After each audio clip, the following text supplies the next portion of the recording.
Assalamualaikum warahmatullahi wabarakatuh. Kami dari kelompok 10 yang beranggotakan Devi Sulistia dengan NIM 2014120316 dan saya sendiri Julpa Jahro dengan NIM 2014120291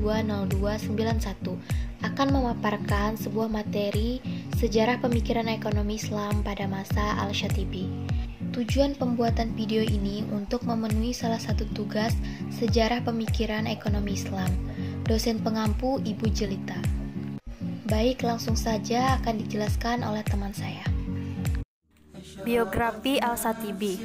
Al-Syatibi yang bernama lengkap Abu Ishaq bin Musa bin Muhammad Al-Lakhmi Al-Syatibi merupakan salah seorang cendekiawan muslim yang belum banyak diketahui latar belakang kehidupannya.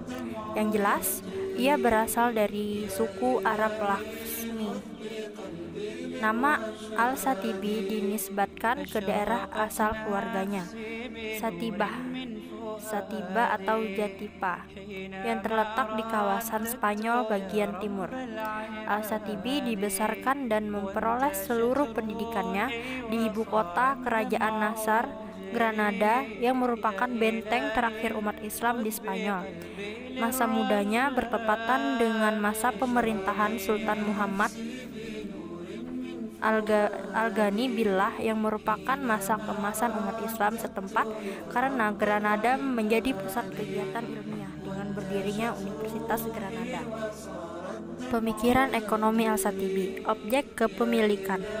Pada dasarnya, Al-Syatibi mengakui hak milik individu, namun ketika kepemilikan tersebut dapat menghilangkan atau menghalangi kepemilikan orang lain terhadap setiap sumber daya yang pada dasarnya itu adalah milik umum. Artinya, ketika benda tersebut itu yang semula adalah hak milik bersama, pemberian Allah terhadap orang banyak, Al-Syatibi memangkas kepemilikan individu itu terhadap benda yang ditunjukkan oleh Allah kepada semua makhluk. Dalam hal ini, taruhlah sebuah contoh air. Baik itu air yang ada di sungai maupun di laut, itu adalah anugerah ilahi kepada semua makhluk. Jadi, setiap individu tidak boleh mengklaim bahwa air tersebut adalah milik pribadi. Pajak. Dalam pandangan Al-Syatibi, pemungutan pajak terhadap kaum muslim masa itu diperbolehkan dengan alasan pemungutan pajak harus dilihat dari sudut pandang maslahah atau kepentingan umum. Dengan mengutip pendapat dari para pendahulunya, ia mengatakan bahwa pemeliharaan kepentingan umum secara esensial adalah tanggung jawab masyarakat. Dalam keadaan tidak mampu melaksanakan tanggung jawab ini, masyarakat bisa mengalihkan kepada Baitul Mal serta menyumbangkan sebagian kekayaan mereka sendiri untuk tujuan tersebut. Oleh karena itu, pemerintah dapat mengenakan pajak baru terhadap rakyatnya, sekalipun pajak tersebut belum dikenal dalam sejarah Islam. Baik, di sini saya akan melanjutkan pemaparan materi dari teman saya. Maqasid al-Syariah menurut Al-Syatibi. Yang dimaksud dengan maqasid al-Syariah yaitu bahwa sesungguhnya syariah bertujuan untuk kemaslahatan manusia di dunia dan di akhirat.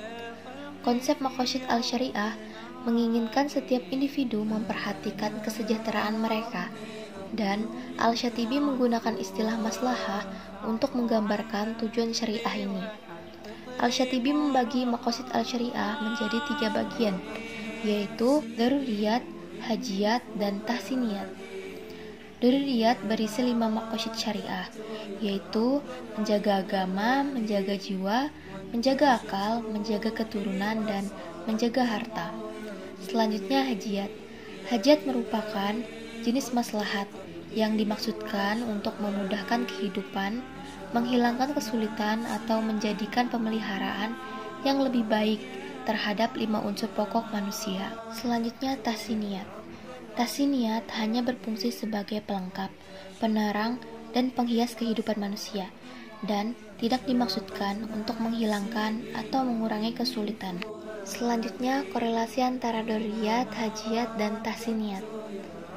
Maqasid daruriyat merupakan dasar bagi maqasid hajiyat dan tahsiniyat.